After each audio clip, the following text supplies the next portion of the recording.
On today's show, Cooper Flagg's best game of the season so far?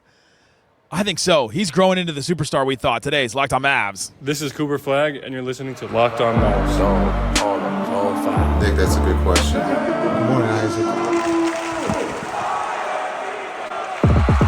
are Locked On Mavs. Great, your daily Dallas Mavericks podcast. No one's dying. Part of the Locked On Podcast Network. Still can't leave you. Your team every day. I'm going to get a city like back. And welcome. You're locked on to the Dallas Mavericks, your team every day. My name is Nick Angstadt, media member covering the Mavs for 10 years, thanks for being every day, or making Locked On Mavs your first listen each and every day and every post game. Today's episode brought to you by FanDuel. Go check out the FanDuel app.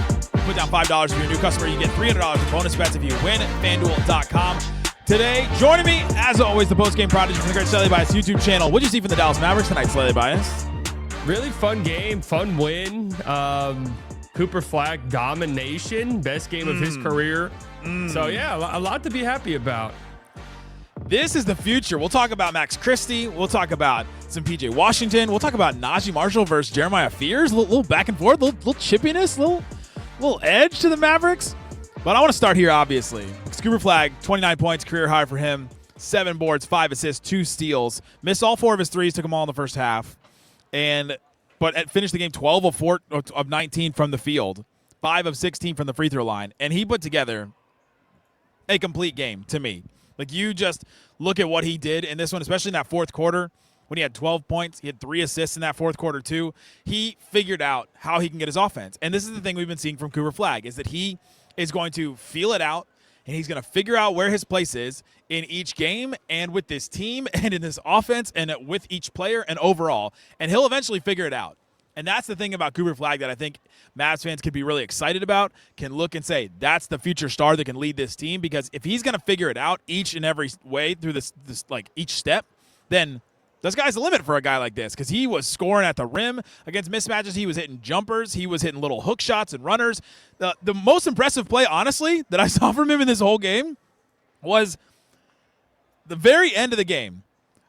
PJ Washington blocks the Fears 3 with 20 seconds left, and the Mavs are up 1. Cooper Flagg gets the ball in the backcourt, and he's stuck behind Herb Jones and Zion Williamson, who are walking up to him, like approaching him to double team him in the backcourt. Nobody else is in the backcourt. Everybody else is already down the lane. Like, nobody decided to come and help Cooper Flagg dribble out this. And you only have 8 seconds to get the ball from where he had it to past the half-court line. And he's stuck. And I've seen so many young players and even vet players take the ball in that position and hold it or throw it crazily to somebody else. And Cooper Flagg looked at Herb Jones, an all defensive guy, and Zion Williamson, just a massive human, less massive now, but still massive. And he split the defenders, and he dribbled right between the two of them. I thought it was so impressive, and just to see the things that Flagg did in this game, it just got me really hyped to see what he can be going forward, because I think he's learning on the fly, and it's incredible to watch. This is so Ryan Russello coded of you. It's unbelievable. To pull out one little thing that wasn't a bucket. Yeah. But my favorite play was the play he didn't make. No, yeah. I agree. I actually, the moment that play happened, I thought the same thing. I was like, that was an impressive. I mean, that goes back to Summer League, where I was like, he's pretty good at handling the small pressure and full court press for a guy his age, and not with his handle supposed to be one of the weakest parts of his game. But yeah, right. he looks more comfortable. We kind of joked, but it wasn't really a joke. In their loss a couple nights ago. Who did they lose to a couple nights ago? Oh, the Knicks. When when Koopa wasn't playing, and we were like, well, I mean, Coop's low key their best clutch guy. He's their leading clutch scorer. Yeah. He takes the most shots in the clutch, and he's been by a point wise and efficiency wise one of the better clutch players in the entire NBA so far this season. So tonight, no different down the stretch of the game, taking the game over. I mean, he had 21, 6, and 3 in the second half of the game, right? And then you mentioned his first half was pretty quiet. Yeah, 12, 4, and 3 in the fourth quarter. And yeah, it's just his touch around the rim is so impressive. I mean, his post-up numbers in general, and this was before tonight. This was going into tonight's game. I mean, he's in the 87th percentile among post-up scores. So he's been one of the most efficient post players in the league so far this season. I mean, he's been more efficient on post-ups than DeMar DeRozan, Kristaps Porzingis, Shea. That's not really part of his game. BI. He's been good on these post-ups. And even when you're going up against a guy like Queen, who's not a good defensive player. I mean, we'll talk. We should talk about Queen here in a bit because he is very good. He is very, very good. But defensively right now, he's not very good. He is when we gave like Şengün the baby Jokic moniker. Dereck Queen is baby Jokic through and through. Down to like hey dude, you got to try on defense a little bit. And we have a baby version. We have Jokic, we have Sabonis, we have Şengün. I'm sorry. Sabonis is not in this. Sabonis isn't Took in here. Sabonis out. Okay, then we have Şengün. Now we have Dereck Queen as the. Yeah. Wow, Sabonis has been kicked out of the evolutionary stages. Well, he was always just in there because it was like a center who racked up assists and just happened. But it was all handoffs. Well. Yeah. Right. Like if you watched, it was like this guy's not anywhere near the passer Jokic is, or even Şengün. And Şengün's kind of blossomed into his own guy too. Like he's got like an athleticism leg up on Jokic that makes their games different. He was doing the splits the other day, warming up, and you're just like, that's just a different like kind of athlete than what Jokic is. He's a good defender too, because it's like he's a little bit more nimble than you think. Dereck Queen to me is like this feels like a Jokic prodigy to the core. Like all of the deep bag that he gets into, where maybe he doesn't have the touch or like the Sombor shuffle that Jokic has, but he has the thing he does is that real. I mean, he uses his full wingspan on that low dribble pickup, and it is for a guy that big. Swings it through. Yeah, that thing is difficult to not foul on, but it was a really fun game watching those two and Fears duke it out. Like this was a really fun basketball game, honestly, which I don't know if you would expect at this point in the year from these two teams. From two teams that are in the bottom of the West, have won 6 games between the two of them, and are like a combined the 30th and the 26th offenses in the NBA. It was actually like you said, it was a pretty good game overall. The Mavs were hitting threes. The Pelicans were not hitting their threes as much, but they were getting to the line a bunch, which it's weird when like the Knicks game felt like they were getting to the line a ton and it was 65 and we're like, oh, this game is so slow and all this. And this game they got to the line like 59 times and it didn't feel as much. Well, I the way I watched this game, because I wasn't back home until after the third quarter started. This is the best way to consume basketball. I've talked about it on here. Yeah, you just binge it. Start the game from the beginning and fast forward through all the stoppages, and then I caught up. There was 10 minutes left in the third quarter when I started watching the beginning of the game. I caught up with 4 minutes left in the fourth. Completely caught up the entire game. Is that crazy? That's elite ball knowledge and skill right there of the remote. Like, yeah, it's boom. It's the O key on your laptop. It's the 1 minute fast forward on NBA League Pass. So boom, boom, boom. Get us through free throws. So Incredible. You say that, it's funny because it's like I didn't know, I didn't experience that. Incredible, but yeah, it was Flagg's best game, and just his ability and his decisiveness, like you said, to find his mismatches. He's good in the post because he only takes shots in the post that are mismatches and that are shots that he should be taking. He's not like going down there and throwing up garbage. He's not going down there and trying something and getting blocked all the time. And he's big. And his touch around the rim is really good. The thing that we heard a lot about Flagg coming into this first season was his handle is going to be suspect and his touch around the rim needs work. And so far, those have been like some of the strongest points of his game. And it's been some of the other things that I think he's needed to work on. But those things have been good. And obviously, he's worked on them. Yeah, I mean, that's part of the profile of this guy out of the draft was that he shores up his weaknesses. So far throughout his playing career, has shored up his weaknesses very quickly. And yeah, his handle and all of that has been, I think well above advertised. It has been, the 3-point shooting has kind of abandoned him a tiny bit. It feels like, especially because some of his misses are kind of bad. Like some of them are missing pretty bad. But I have no doubt that he'll figure that out. I'm not overly concerned about his shot at all. And yeah, I mean, he's just anybody who's really been paying attention. I know the stats still might not jump out and grab you the way some of these other rookies right now are, but anyone who's been paying attention, you could see, dating back to like the 6th game of the season, Cooper Flagg has just looked like a much more comfortable player. And then when people hate when you say it, but when you factor in the fact that he's 18, it's just like, man, he's only 18. Yeah, do you know that? Is this going to be the new Tatum? He's 18. He's 18. He's 18 until when? A month. They kept having that. Another month. He's 18 for another month. He's 18 for another month.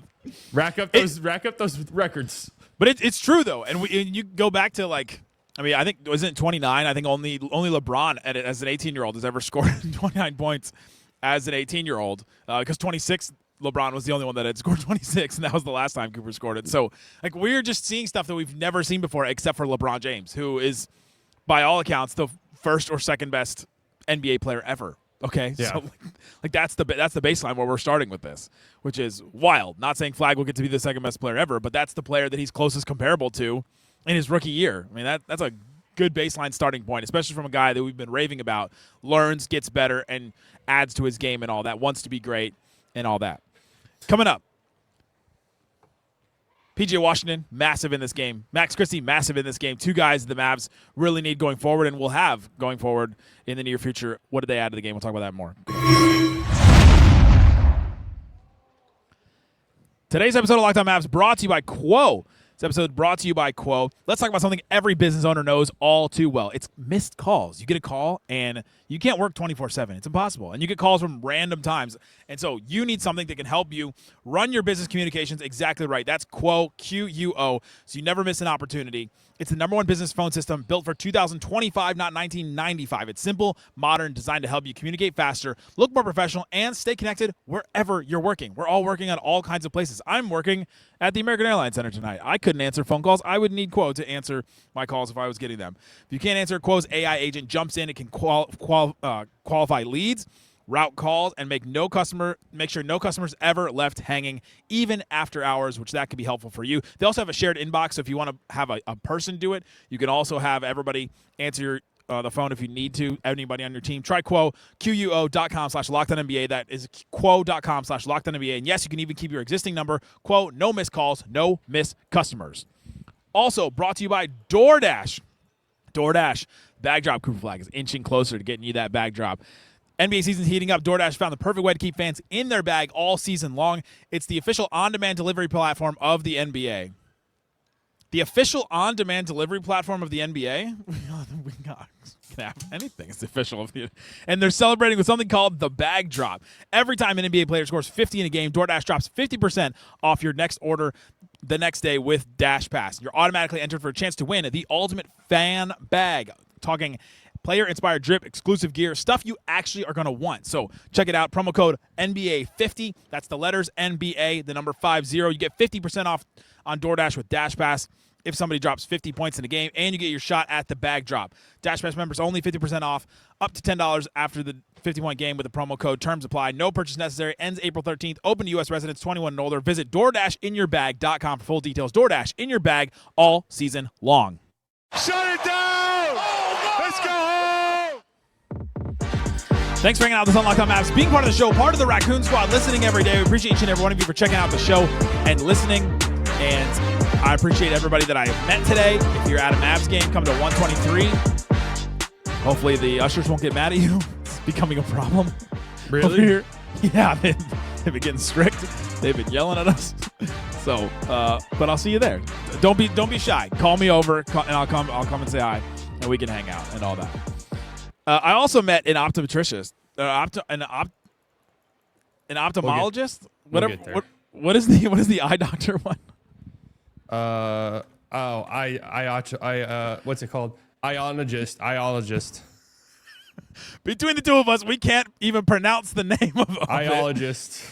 But I got some good insight into what Anthony Davis probably went through. They literally have to inject either gas or oil into your eye to reattach the retina in a way, and you have to be stationary for 2 weeks, and then 4 to 6 weeks after you can't work out. And so I've been very suspicious about the Anthony Davis couldn't work out because of his eye surgery thing, but it was confirmed to me that he absolutely could not. So I wanted to clarify that is a wild thing to have gas stuffed into your eye.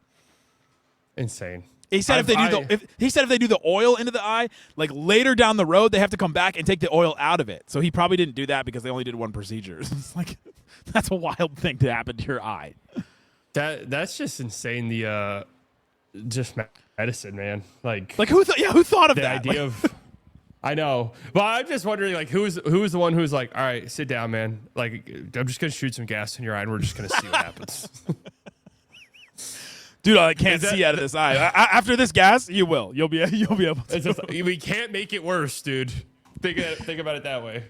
He also told me that if it was an actually fully detached retina, if they got it reattached, he wouldn't see as well. And I said, well, he's not really shooting that well this season, so Wasn't that kind of the like well accepted thing? Was it's like it's not a full detached retina, or else he'd have like serious. That's what I kept saying. But I mean, so the doctor that I talked to today, he was like, well, you just wouldn't see as well even after it got reattached. And I was like, well, they did make him wear goggles. Let's make sure that news doesn't get out. Yeah, keep that from the Pistons and the Bulls, and keep it from the Warriors and whoever else is in on this. We're talking about the Mavs win against the New Orleans Pelicans, and they win. It's a clutch game, and the Mavs finally win a clutch game. The difference in this one, honestly, was just Cooper Flagg. We've been waiting for the Mavs to have a closer. They haven't had Kyrie, and we've been like down the stretch of some of these games, they just didn't have anybody to go. They just don't have people to go to. It was D'Angelo Russell, the game against the Knicks. Cooper Flagg was out. But Cooper Flagg came up big in this one. I just want to go back to that because you mentioned it, how clutch it was, and in those specific moments. But he was massive late in this game, and that is just such a rare thing for even a rookie to be able to do, let alone an 18-year-old rookie. I know we were joking about that earlier, but it still is like very impressive for an 18-year-old to close a game like he did.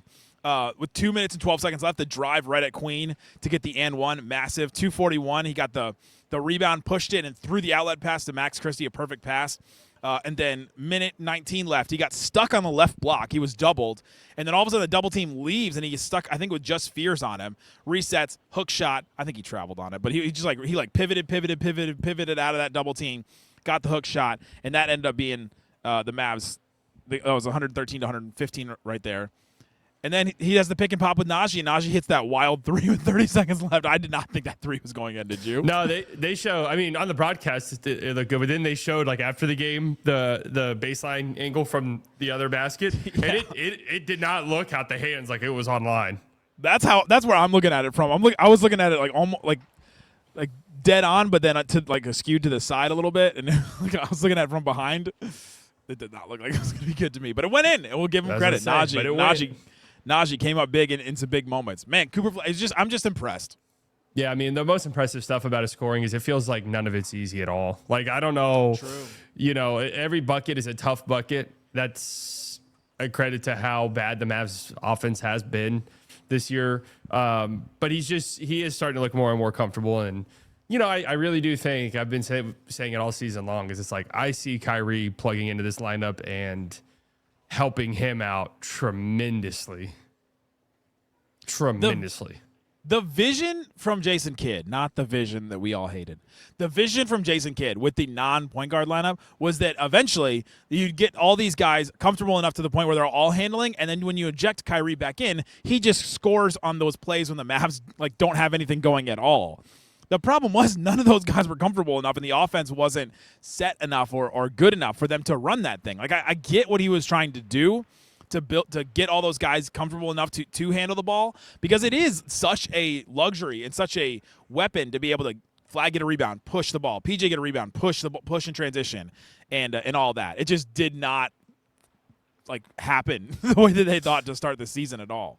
You know, to bail out Kidd a little bit, and D'Lo, what was his deal tonight? I wasn't on Twitter at all today. So illness. So you missed one Twitter subplot. I'll tell you about it. Illness. Oh. He was out, which is my joke because they just always say illness. They don't say what it is. Right. Okay. Maybe something going around. Whoa. Okay. So the other Twitter subplot was, we'll talk about this a little later, but Lively was listed as out with the knee sprain today, and we were like, ooh. And then Jason Kidd goes up to the podium and says Lively will be playing 15 to 18 minutes in his minutes restriction, and Kevin Gray asked him, hey, wasn't he listed as out? And Jason Kidd throze and looked right at him, and he goes, no, he's playing tonight. And then the Mavs had to delete it and then re-up the thing that said that Lively was going to play. But it's probably just the interns. I'm just gonna guess. I haven't gotten the report yet, but I'm just gonna guess Lively's out. I don't think they can guess with that. Is it an official PR post? It was probably a typo or something, or. I'm not saying anything nefarious happened. I just thought it was funny. The Jason Kidd was like, no, he's playing. That is pretty hilarious. And then he didn't play in the first quarter, and we were like, Is he playing? Is he playing? I'm just gonna guess that's with his minute restriction. They're like, we want him out there in the fourth. I think so.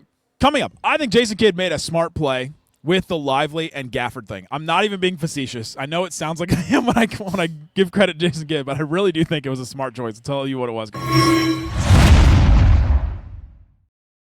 Today's episode of Locked On Mavs brought to you by Prize Picks. It's daily fantasy made easy. All you have to do is go to Prize Picks and pick a lineup that you can use from all different kinds of sports, all different kinds of people. You can go and see what is available for you because it changes all the time. I can tell you right now, but it's going to be different by the time you get it. And all you have to do is combine a lineup, and then once you do, you can pick more or less. I think 17.5 was Cooper Flagg's more or less number. So you pick more on Cooper Flagg, you would have won that one. You combine it with a bunch of other ones, and you can win a bunch of money with Prize Picks. You can even play it in Texas, which is important. Download the Prize Picks app today. Use the code LOCKEDONNBA. You get $50 in lineups after you play your first $5 lineup. That's code LOCKEDONNBA, all one word. You get $50 in lineups to use on any kind of lineups you want after that. After you play your first $5 lineup, you don't even have to win the lineup. You just play the $5 lineup. That's cool. Prize Picks, it's good to be right. Shut it down! Let's go home! All right, Slightly, talking about the Mavs win against the Pelicans and just how impressed I am with Cooper Flagg and how well he played in that fourth quarter. Just an absolutely massive game from him and massive step forward. I thought Jason Kidd made a smart play.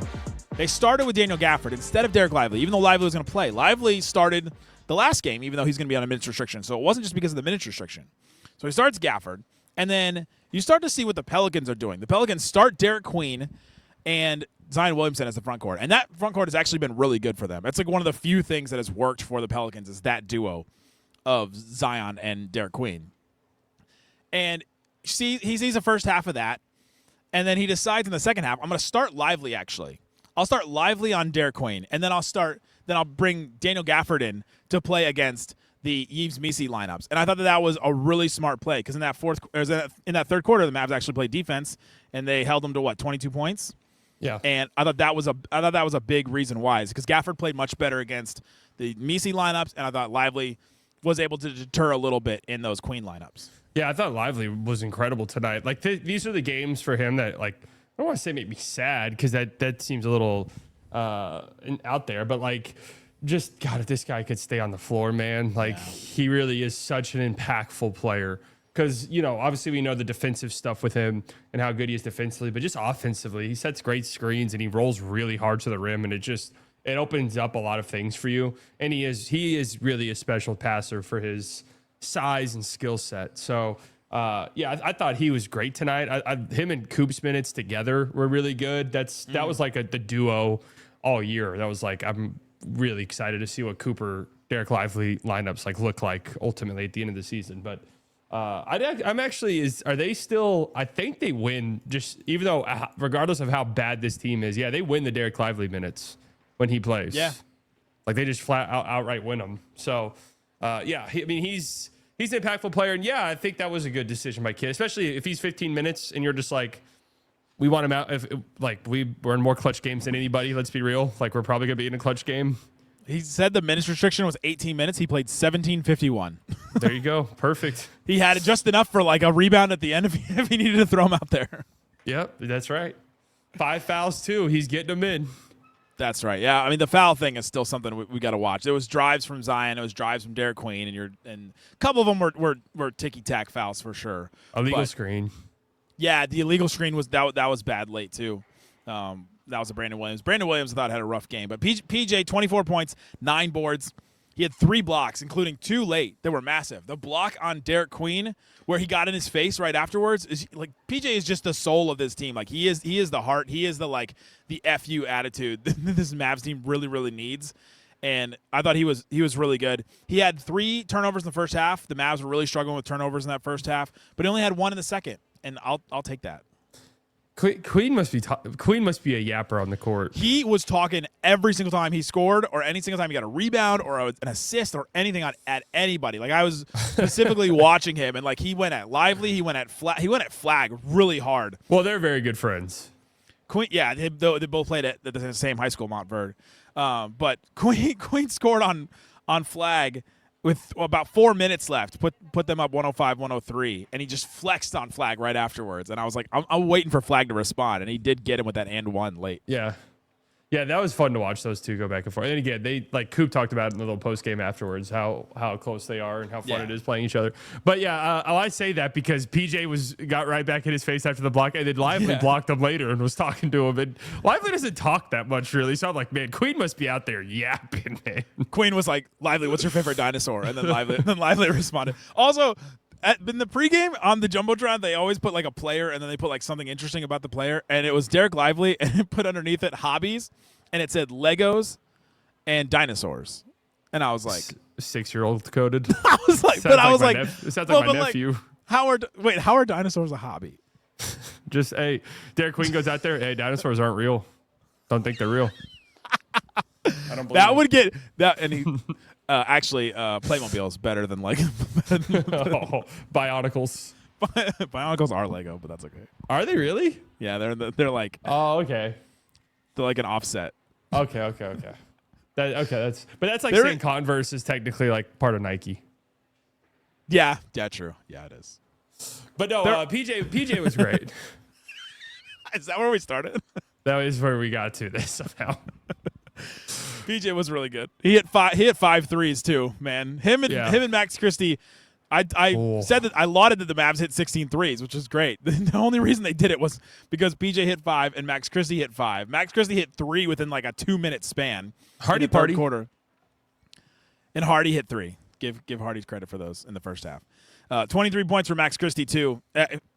I would not trade him. Like unless it's something really good. I'm holding the stock. Yeah. I'm holding my stock in Christie right now. No, he's just if the Mavs, if Christie were playing like this, the Mavs were like actually good, he'd be the talk of the team. It would just be like, dude, Max Christie looks like an elite role player.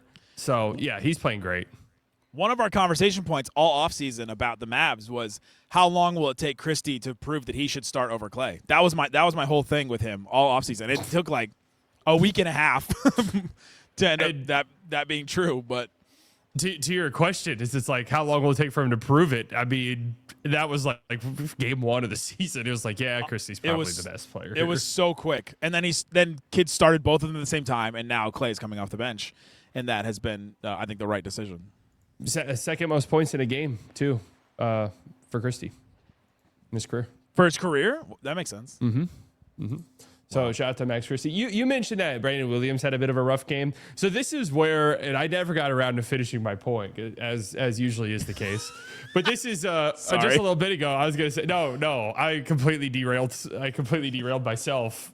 But what I was saying, I was gonna give Kid a little bit of a pass. Was like with the guard situation, it's like these guys are very hot and cold. So it is like Exum was going, other than Kyrie, of course. Exum is going to be the ceiling's not as high with Exum. But like I at least know what I'm getting pretty much every single night out from him. Yeah. Out for the year. Shout out to Dante Exum.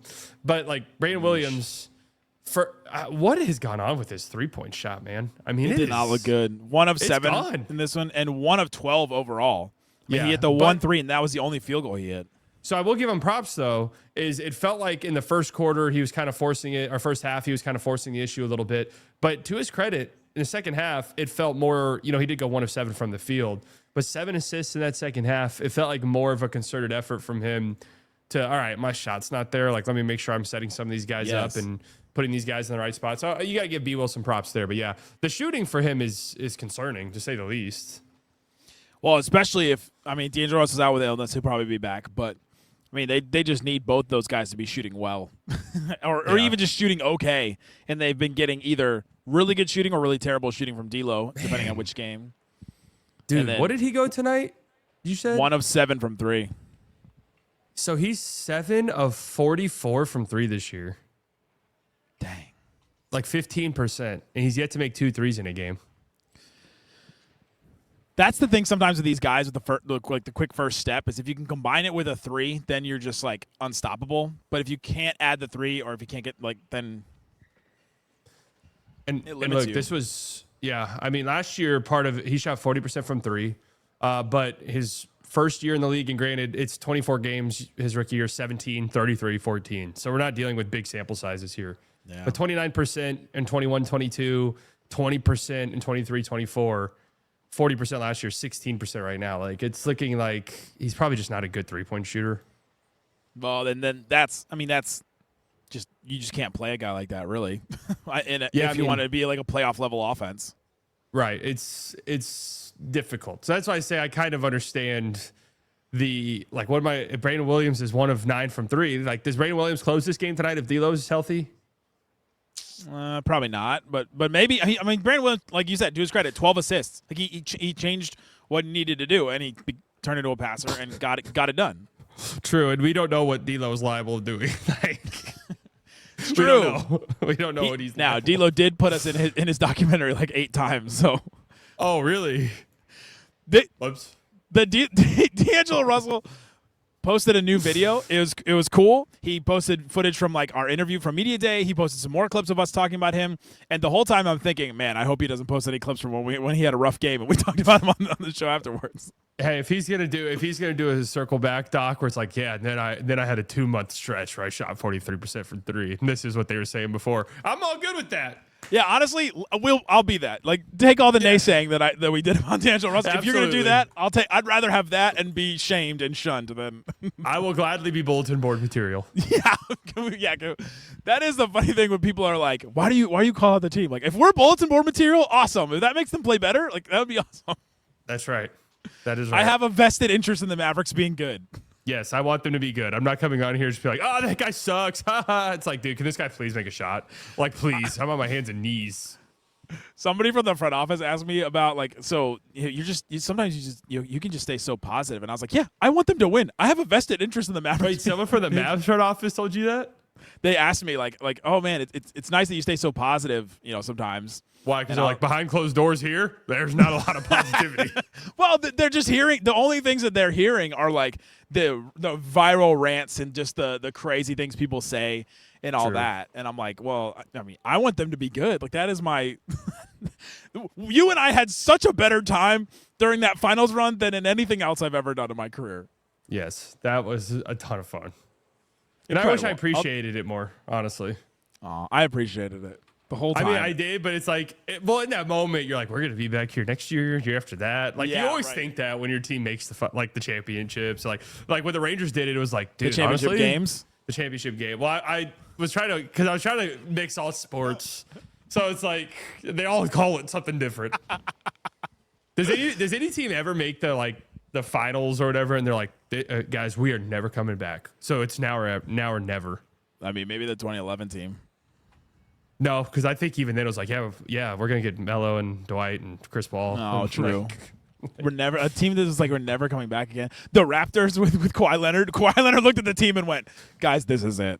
Like, dude, I only have 1 year here. Do you kind of remember that bubble Raptors team was good? The bubble, because they were like the Tampa Raptors. No, that was the year after they were bad that year, but.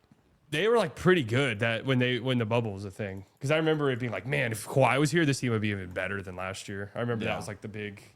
Well, yeah, it was the year after. I want to finish before you say goodbye. Like that was a really fun game. Shout out to Dereck Queen. I want to start like highlighting other teams when we play too, because I just sense that this is not going to be a very fun. Zion was he was pretty quiet to me. Dude, there was 22 points, but I felt like he got some of those late. He had some free throws 9 late. Shots. Yeah, I mean, he had some incredible. Like he had an incredible rebound. There's not many rebound highlights, but there's one he grabbed. It was in the first half. He jumped up, grabbed it, spun in the air, and kicked it back out while he was in the air. And then he had a block after a whistle that didn't count. Like just watching him in person was insane. We haven't gotten to see that very often because he was only played 5 times. He's just floating around. Like there was times where it didn't even feel like it felt like Dereck Queen's team. Did it not? It did, yeah. Which, hey, shout out to the Pelicans if that's the route they're going. I'm not ready to give up on Zion because he still has that post up when he gets into the paint. It's like this guy's scoring. Like there's just not a single thing. That little drive bump and then just like raise up for a jumper. Like it kind of felt like almost like a Kawhi shot, but more shoulder than like arm. Yeah. Like that shot, if it goes down for him, I mean, just no one will be able to stay in front of him. Yeah, no, he's just a freak. But I'm really impressed with Dereck Queen, man.